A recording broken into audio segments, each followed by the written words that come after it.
It seems that we've had yet another spectacular year, 2015, 2016 within Europe.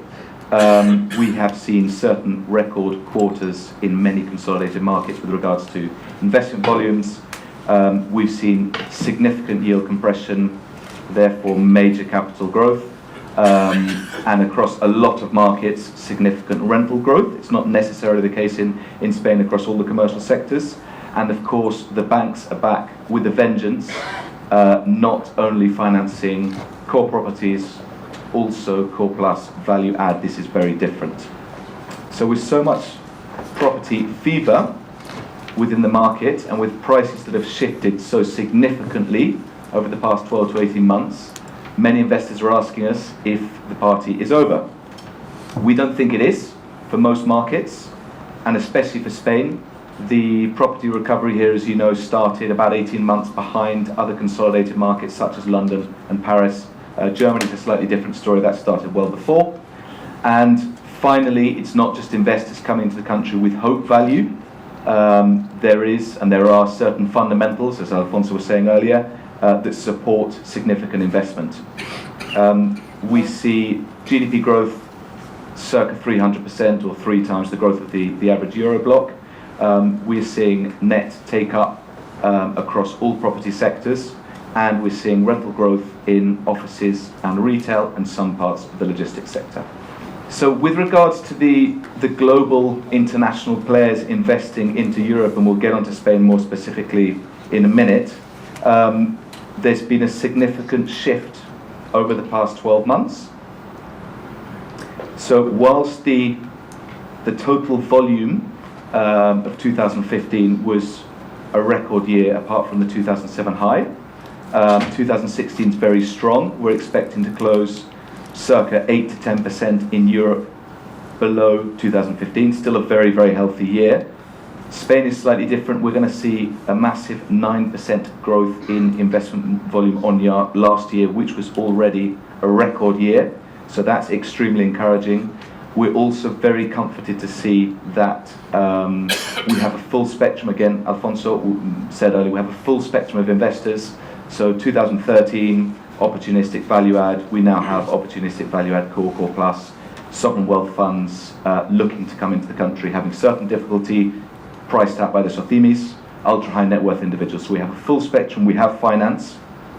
So we have as healthy market as I can remember in the last 17 years in the sector here.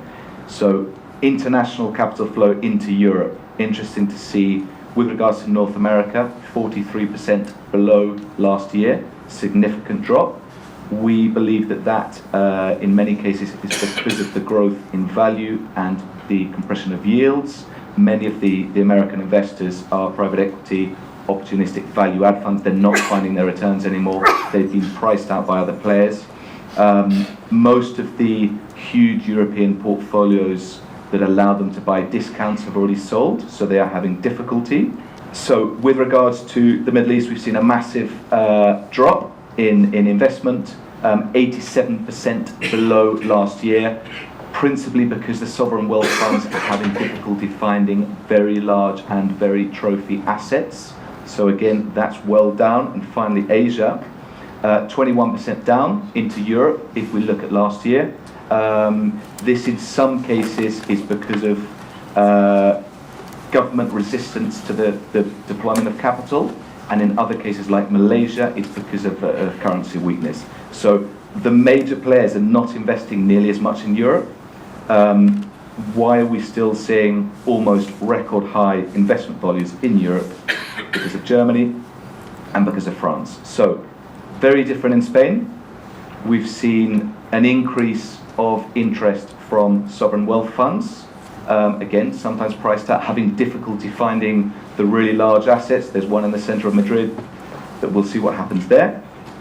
We have seen not only interest but transactions from the Middle East, especially from private investors doing smaller deals, 20 to 40 million, and yet again a significant increase from North America.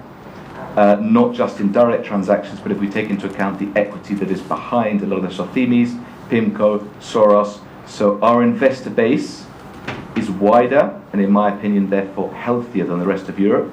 I think it's interesting that Spain has gone from being one of the most uncertain countries in Europe to probably the most stable bet right now. Stable government, growing economy, growing property market, growing fundamentals. We're not booming yet. It's probably healthy that we're not. We're seeing 5% rental increases across the board, which we think is more sustainable than the 15 to 20% we're seeing in Dublin, in Vienna. So we do think we've got probably 3 to 4 years to come of healthy growth. So, pricing. Why, apart from the stability and the GDP growth and the finance we've spoken about, why is Spain so attractive?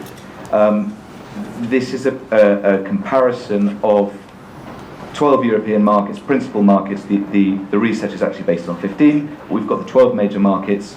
You will see the 10-year average, the previous 10-year peak, the red, which is the value today, and the yellow, which is going to come up in a minute, is the forecast for 2017. So Madrid is still, I was going to say significantly, it's still below. Capital values have been rising, but Madrid is still below the peak. And again, the fundamentals are here. So other cities, London, Paris, there are a lot of cities around Europe that are well above the peak. Frankfurt, we ask ourselves how much there is to grow. So we are expecting growth moving forwards from the offices. Logistics, which is normally the last commercial sector to pick up, massively below the peak of 2007.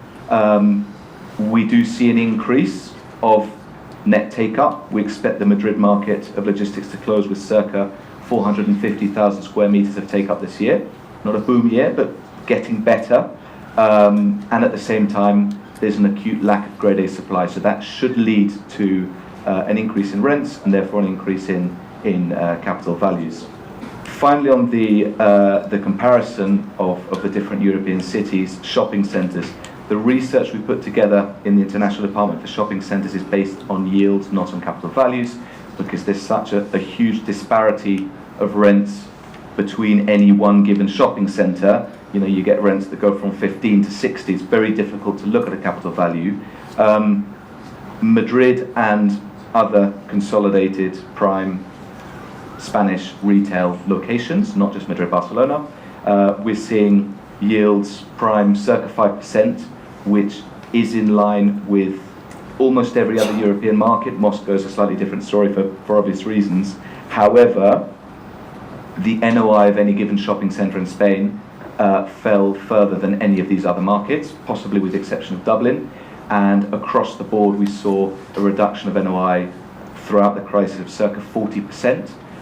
Again, the fundamentals are there. We've seen a 4% increase in sales yet another year. So we do believe there's still money to be made in shopping centres without having to see a significant further compression of yields. With regards to our forecast or our advice moving forwards to 2017 and where our international research gurus say they'd place their money, offices is for Madrid and Barcelona right at the top of their list. Again, we've spoken about the fundamentals. The market is not moving nearly as quickly as we thought, and I see Roberto here who's been to too many of my presentations and he'll tell me off afterwards. Market's not moving as quickly as we thought, but we are seeing net take-up. So last year Madrid was circa 100,000 square meters of net take-up in Madrid. It's not fantastic. It's a lot less than we forecast 2 years ago, but the market is back to net positive. It's also true that Madrid and Barcelona have less per square meters per office worker than any other city in Europe. We've got circa 10.6 meters per worker. So we do think that there is pent-up demand, and that now that there's a situation of stability in the country, we do forecast that net take-up will increase, and therefore the rents will perform as we expected. But it's definitely on our shopping list for next year. Logistics, our guys think that we're not quite there for an investment location. I'm not sure I entirely agree, because I think that we are now seeing stable prime rents of above €5 square meter month. Online shopping is beginning to increase significantly in Spain, And again, there is a lack of grade A logistics. So I assume that next year, when we put this presentation together and we have a look, Spain will be back on the logistics map. But for the moment, France and Germany are the preferred locations. Retail, yet again, we see that this is back on the map. We, from the Spanish office, we agree with this entirely. It's obviously a very specialist sector. Not everyone can make money in retail. It's complex, therefore also there's value to be had. There are some major expert players in the market. I think there's something that's changed in this cycle is the quality of the property players. You know, there are real specialists across the board. Possibly less in residential, which is beginning, but that's not the matter of today. But with regards to logistics, offices, and retail, of course, there are property specialists. This is the most difficult product, but we still think there's a lot of money to be made. So to conclude, we've seen yet another year-on-year increase of investment volume in Spain. We do think that this year it is more sustainable than in previous years. We see a much wider base of investors than ever seen before. I think we've got a much healthier investor base than almost any other European country. Core investors are looking principally for offices and retail, but I think they will be moving on to logistics. And as I said, we have fundamentals that would support rental growth for the next 3 to 4 years. Thank you very much.